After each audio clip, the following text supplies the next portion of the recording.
What's up guys, I'm Dave Klein, aka DaveControl, and I was lucky enough to get my hands on a few hours of Elden Ring as part of its network test.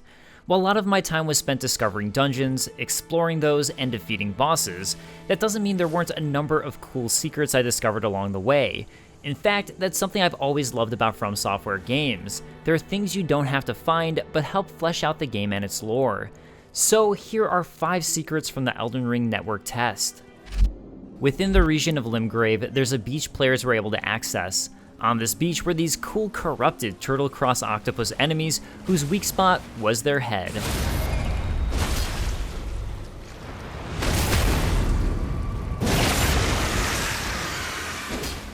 An NPC merchant who very specifically didn't want any trouble. What do you need? I don't want any trouble. And something invisible running along the beach leaving these spirit tracks. So, of course, the thing to do is attack it. And as it turns out, you can kill this enemy who ends up dropping an Ash of War determination. Ashes of War are new to Elden Ring and act as equipable weapon skills. These can also change the stats of your weapon. Interestingly, after killing the enemy, it appears to be one of the many dung beetle types who you can find roaming the open world of Elden Ring. Depending on the color of the, I guess, dung these creatures roll, you'll receive a different reward for killing them. This could be HP flask refills, FP flask refills, or even Ashes of War. It's time to talk about Dragonheart. How will you make a living, knight? Shut up!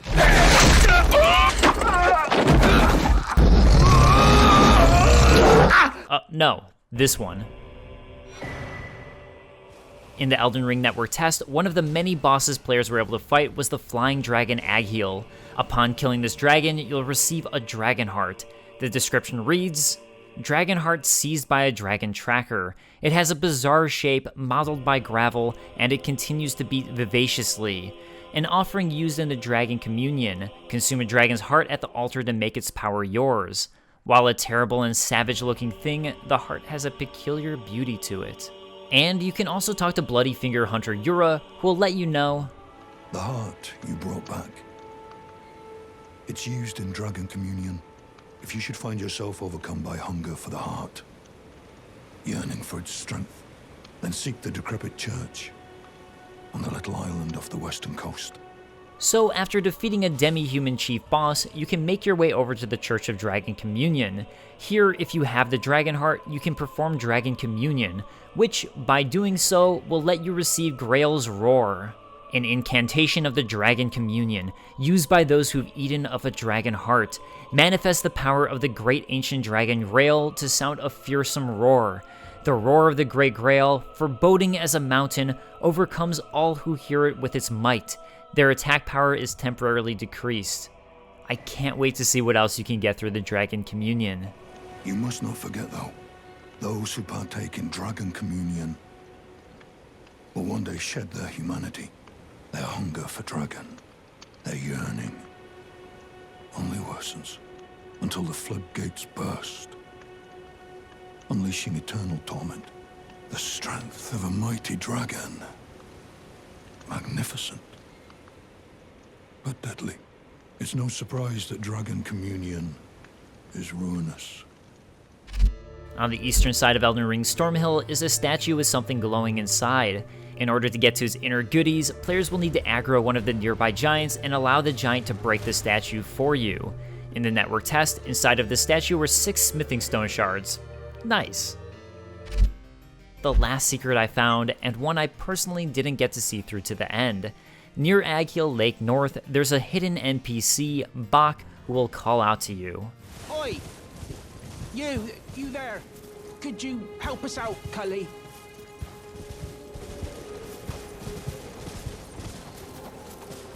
If you have trouble finding Bach, he'll lament, You?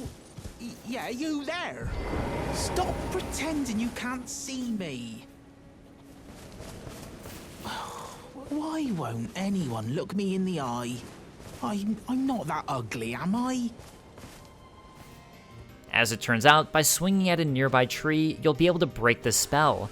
Bach was kicked out of a cave on the shore, had his possessions stolen, and was transformed into a tree. He rewards you with a glowstone for helping him out, and offers to risk returning to his cave to find his possessions and give you a greater reward.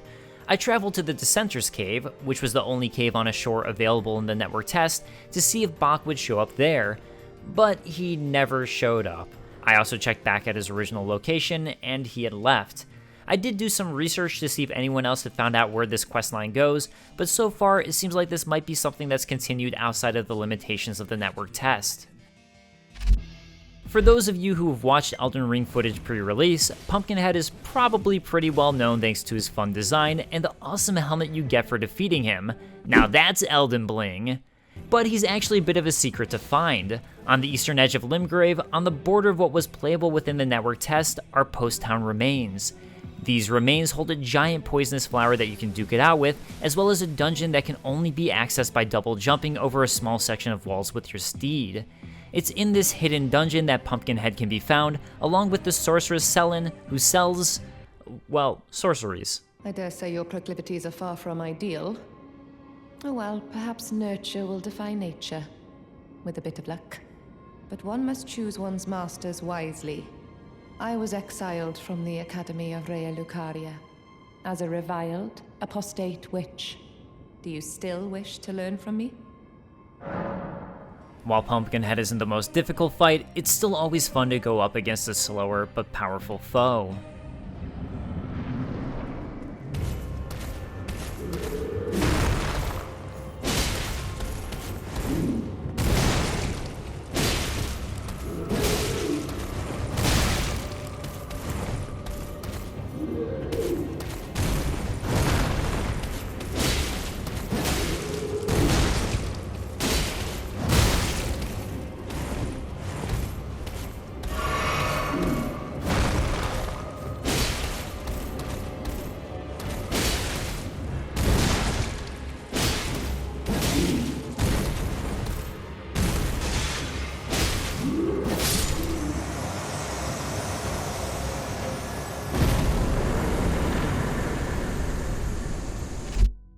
So there you have the most interesting secrets from the network test I was able to find.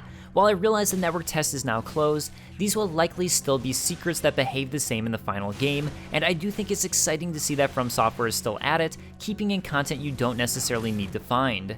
If you played the network test, were there any secrets I missed mentioning, or do you possibly know about the end of the Bach questline? Let me know. Thanks so much for watching, and if you'd be interested in watching a full network test let's play from me and seeing my experiences, that's also up on GameSpot, and I'll see you guys next time.